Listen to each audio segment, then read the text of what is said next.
Hey, everyone. So we've been talking a lot the last couple of days about the historic agreement between Israel and Lebanon, the trilateral framework brokered by the United States.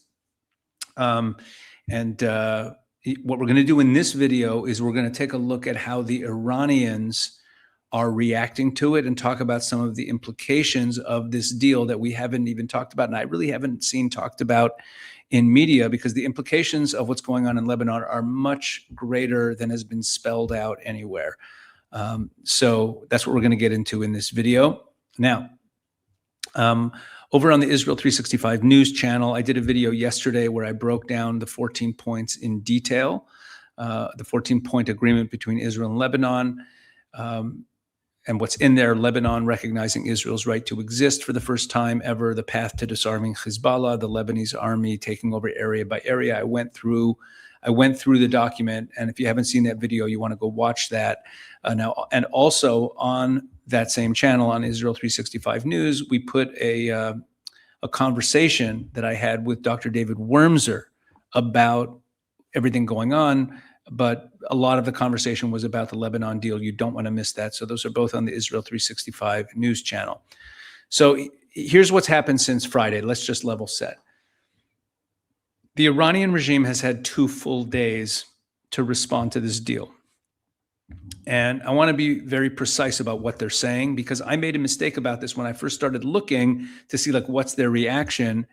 And I thought they weren't even covering it, because there's no headline.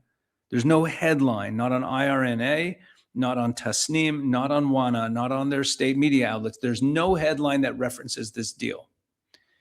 So I initially thought that they were ignoring it. And when I realized that they weren't ignoring it, things got even more interesting. So I thought they were trying to bury it because there was no headline. But they're talking about it a lot, but what they're doing is they're just referring to it as a violation of the MOU. So let's start with Tasnim. Let's hit these news items now. Okay, so here's the first one we're going to look at. So this is Tasnim, which is the IRGC affiliated news agency. Iran stresses implementation of war termination MOU's clause on Lebanon. That's the headline. This is their coverage of the deal with Lebanon, that Iran stresses implementation of the war terminations, the MOU's clause on Lebanon. And for those of you who don't remember, the MOU clause on Lebanon is clause 1, right? And here it is. Clause 1 is: the United States of America and the Islamic Republic of Iran and their allies in the current war are signing this MOU to declare the immediate and permanent termination of military operations on all fronts, including in Lebanon, and undertake from now on not to initiate any war or any military operation against each other, and to refrain from the threat of the use of force against each other, and ensuring the territorial integrity and sovereignty of Lebanon. The final deal will confirm the permanent termination of the war on all fronts, including in Lebanon, and other provisions of this paragraph. In other words, Item 1 is about the U.S. and Iran, a cessation of hostilities between them, and also ostensibly obligating Israel to cease hostilities in Lebanon. And since it also talks about ensuring that the territorial integrity and sovereignty of Lebanon, it is immediately being interpreted by Iran, and they're not so wrong by this language, as a call for Israel to withdraw. Okay, so that's what that is referring to. So let's take a look at what this article says. The Iranian Foreign Ministry spokesman emphasized the necessity of implementing the first clause of the MOU on ending the imposed war on Iran, stressing that halting Israeli military operations in Lebanon remains essential for achieving lasting regional stability. Asked about the agreement signed between the Zionist regime and Lebanon with U.S. mediation in Washington, and the latest status of implementing the first clause of the Iran-U.S. Memorandum of Understanding concerning the end of the war in Lebanon, comma, this is a long sentence, Ismail Bakai, that's the foreign ministry spokesman, told reporters on Sunday that Iran, in line with its principled policy and in accordance with the UN Charter and fundamental rules of international law, emphasizes safeguarding Lebanon's national sovereignty, territorial integrity, and the dignity and security of all Lebanese people. That is all one sentence, by the way. He said Iran considers these principles a necessary condition for the durability of any understanding aimed at ending the Zionist regime's war and occupation against Lebanon. Bakai stated that this was why Iran, both in the April 8th ceasefire understanding and in the June 18th, 2026 memorandum of understanding on ending the war, placed an end to the Israeli regime's military operations in Lebanon alongside ending the war against Iran as one of its primary demands and has continued to insist on implementation. The spokesperson underlined that the full implementation of the first clause of the memorandum of understanding, namely ending the Zionist regime's military operations against Lebanon and ensuring the withdrawal of occupying forces from all occupied Lebanese territories, is a necessary requirement for reaching a final and sustainable agreement to establish regional stability. In other words, when he's contesting the fact that Lebanon agreed to have Israel stay in the security zone occupying Lebanese territory. Referring to the U.S.'s explicit commitment under the first clause of the June 18th, 2026 memorandum, Bakai stressed that Iran expects Washington to take all necessary measures to compel the Zionist regime to stop all military actions and attacks across Lebanon. He also called for the swift establishment of a timetable for the unconditional withdrawal of Israeli forces from occupied areas of Lebanon. Fascinating. Fascinating. Let's understand what we are seeing here. So notice that he doesn't say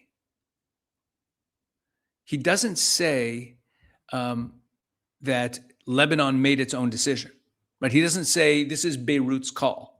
He frames the entire Israel-Lebanon agreement through the lens of a completely different document, the Memorandum of Understanding that Iran itself signed with the United States on June 18th. He was asked, what do you think of the deal signed between Lebanon and Israel?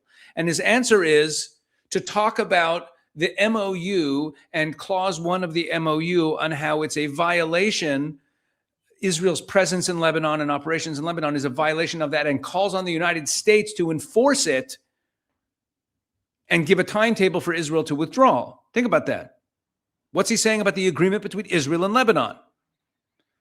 He keeps pointing to the MOU like it's the master agreement that governs Lebanon, even though Lebanon wasn't in the room when it was signed and wasn't part of its negotiation. It was a deal between the US and Iran. Lebanon wasn't a party to it. So it gets more direct the next day on Tasnim. Let's take a look at the next day's story on Tasnim. Where are we? Here.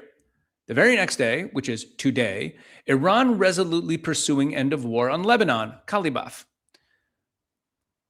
In a telephone conversation with his Lebanese counterpart, Nabi Berri, on Sunday, and so Nabi Berri is the Speaker of the Parliament in Lebanon. The Speaker of the Parliament in Lebanon is always a Shiite. Nabi Berri is a Shiite, and he's a close ally of Hezbollah, while not a member.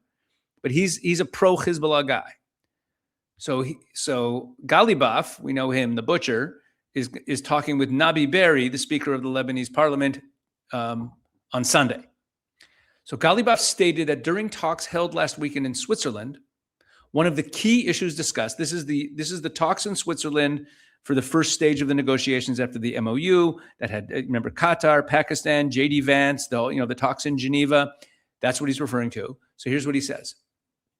Kalibaf stated that during the talks held last week in Switzerland, one of the key issues discussed was the end of the Israeli war in Lebanon and the restoration of the Arab country's sovereignty and territorial integrity, meaning Israeli withdrawal. He stated that this issue forms an important part of the first clause of the Islamabad Memorandum of Understanding between the Iran and U.S. Galibaf added that the following serious references by the Iranian negotiating team to violations of this clause during the Swiss talks.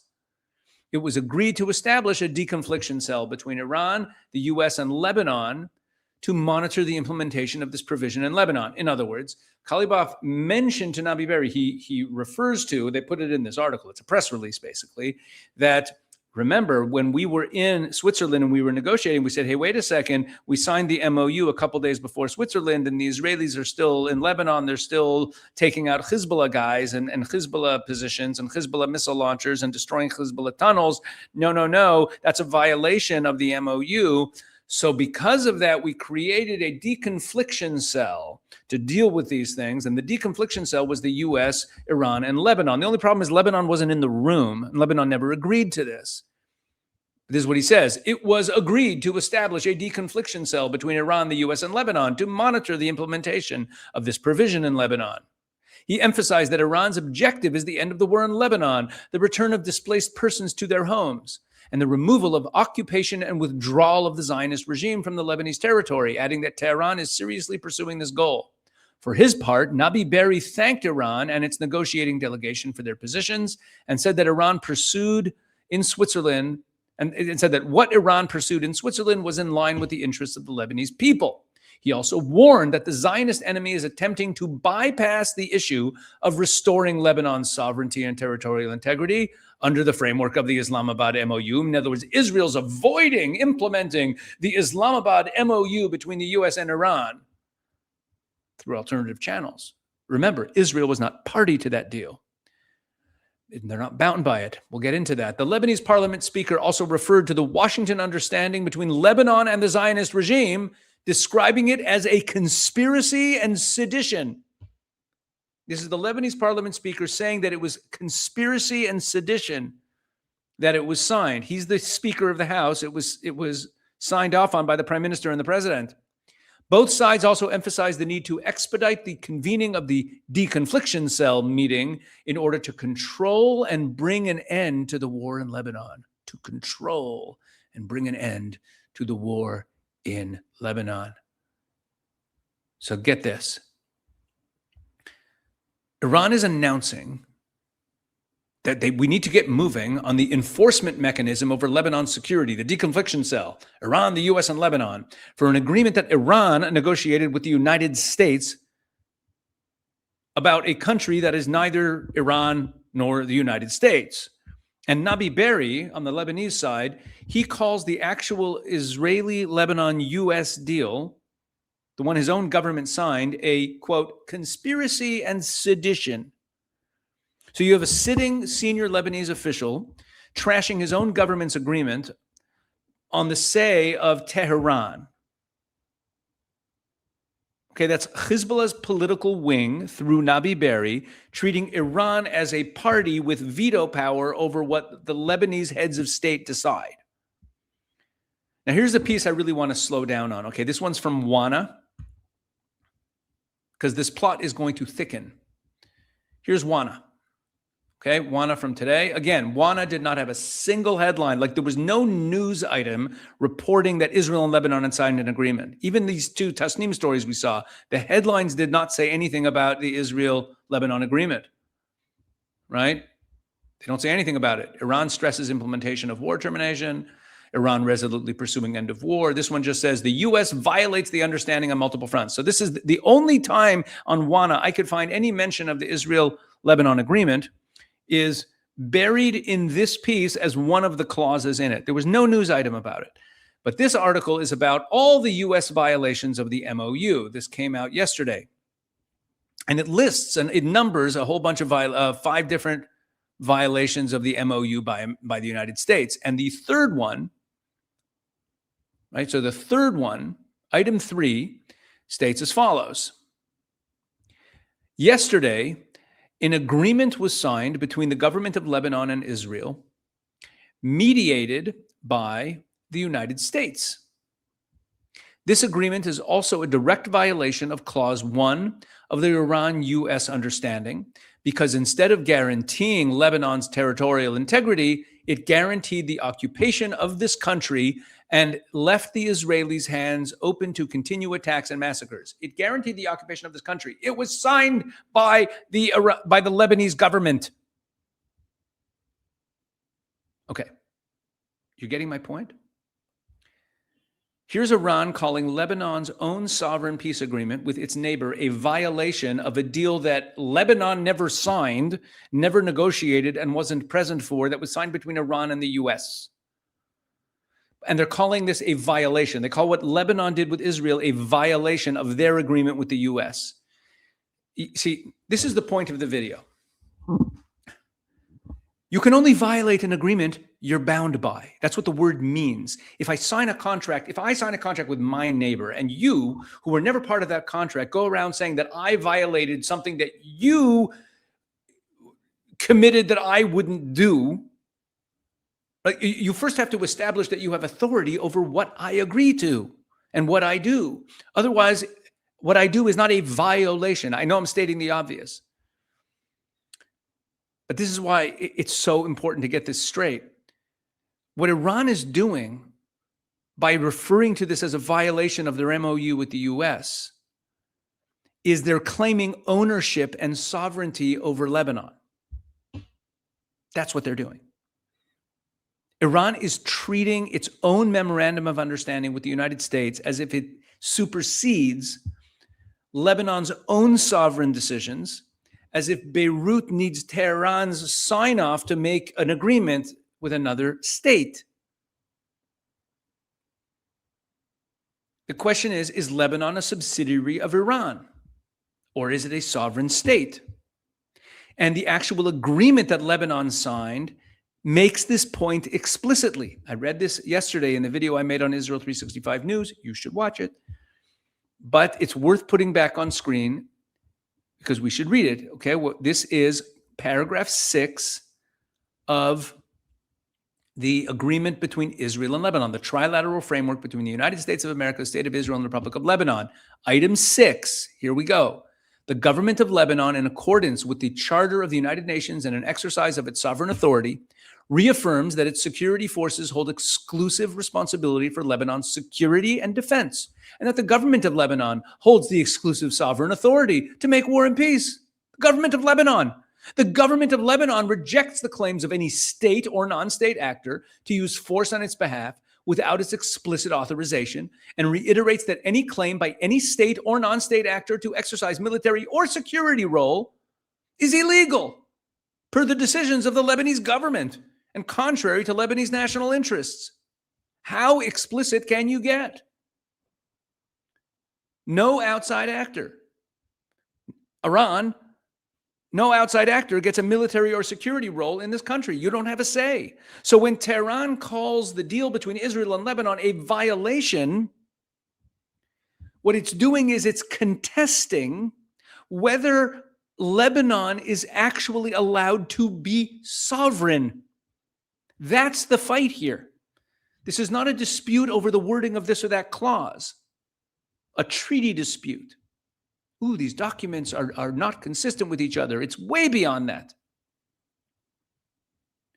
And part of what makes this so messed up is that the one actor who does have a legitimate complaint here, or you could have a complaint against here, is the United States.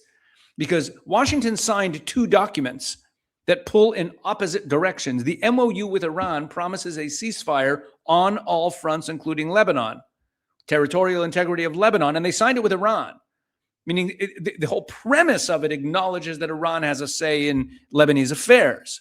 The trilateral framework with Israel and Lebanon explicitly shuts out any role for Iran.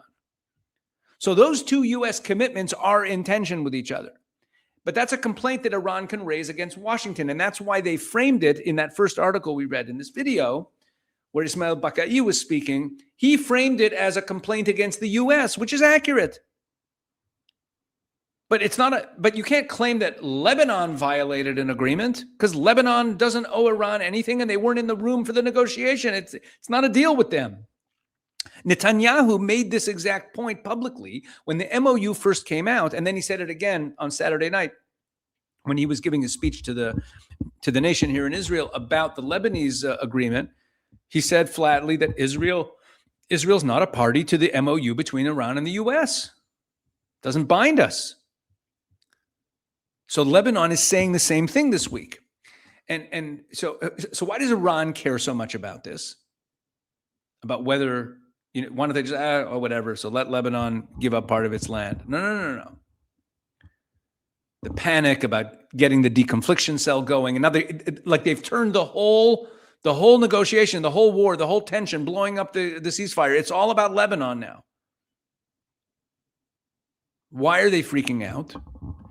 Because for 40 years, Lebanon has not really operated as a sovereign state when it comes to its own security and sovereignty. It's just not sovereign. Hezbollah has had a state within a state, armed and run as an extension of Iranian power under a side arrangement going back to the Taif Agreement that ended Lebanon's civil war in 1989. And that's where Hezbollah was allowed to keep its weapons, and then Iran poured in and whatever. They've basically governed Lebanon, South Lebanon especially, but they've governed Lebanon basically.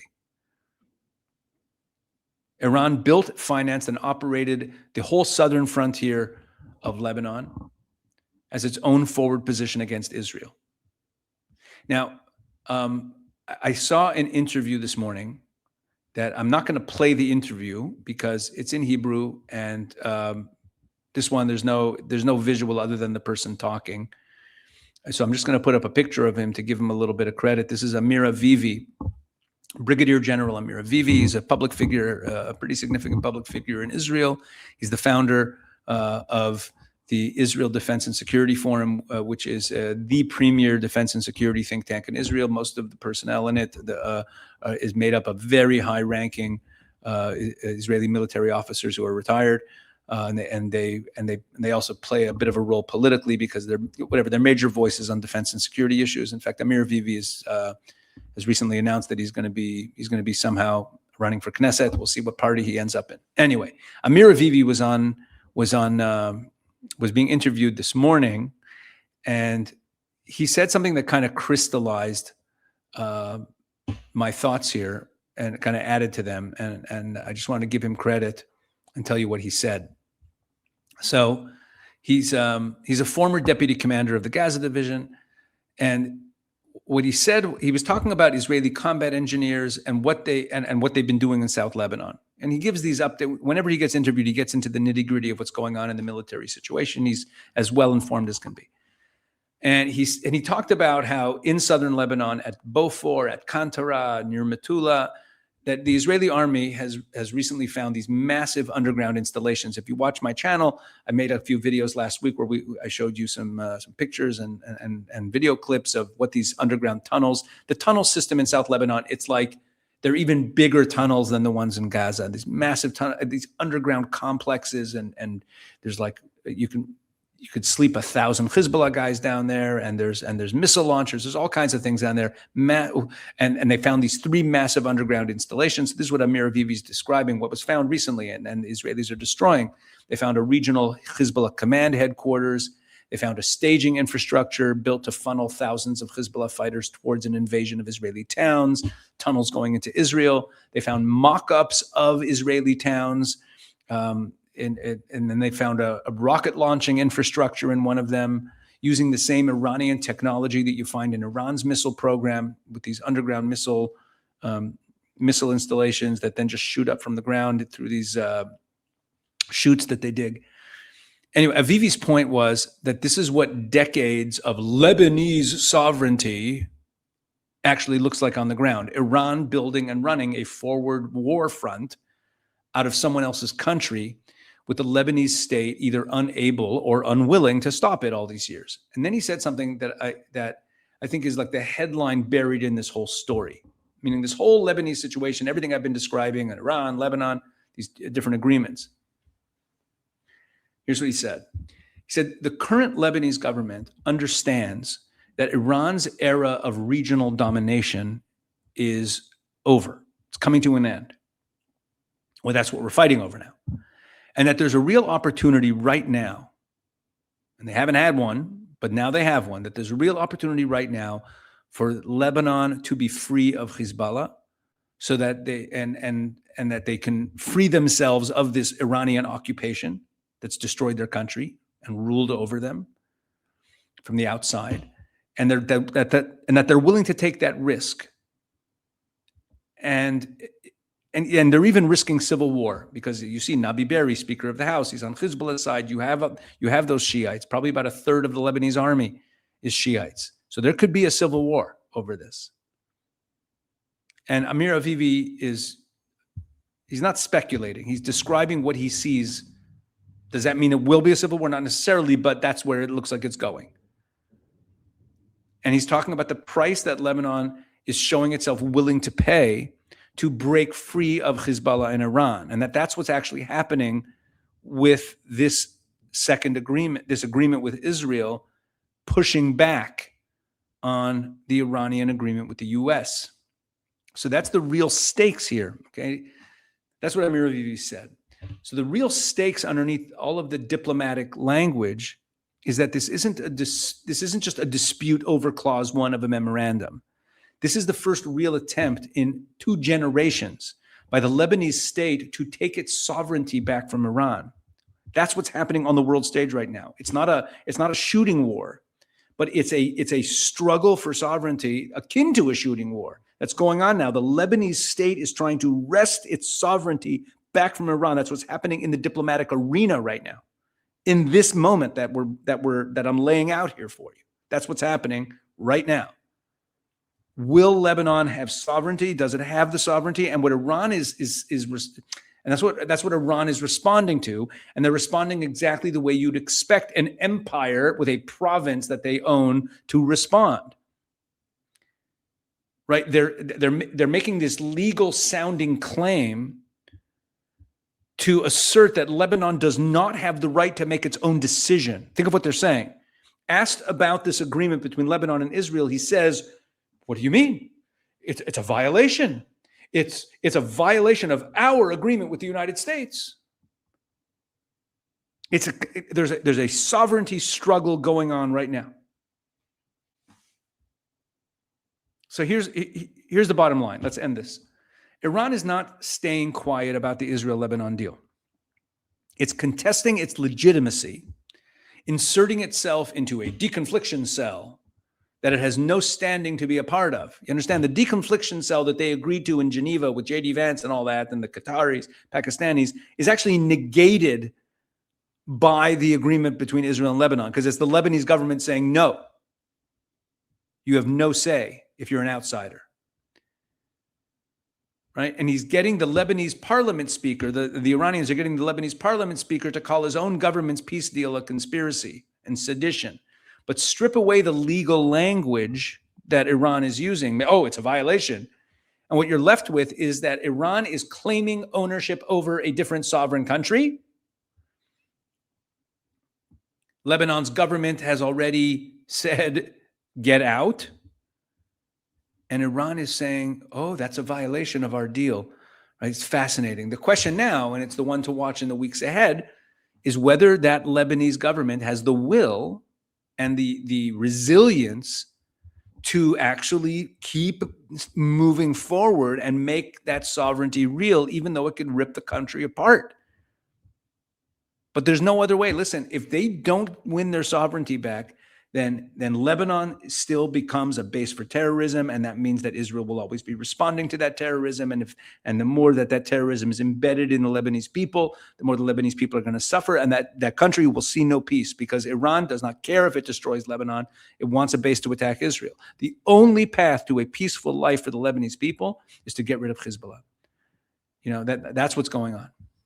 All right, let me know in the comments what you think. This, is this the moment that Lebanon actually breaks from Iran's orbit, or does Hezbollah and Tehran, that combo, still have enough leverage to strangle this before it goes anywhere?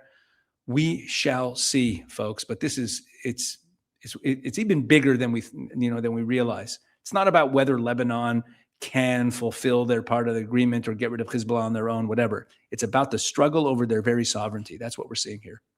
All right. See you later.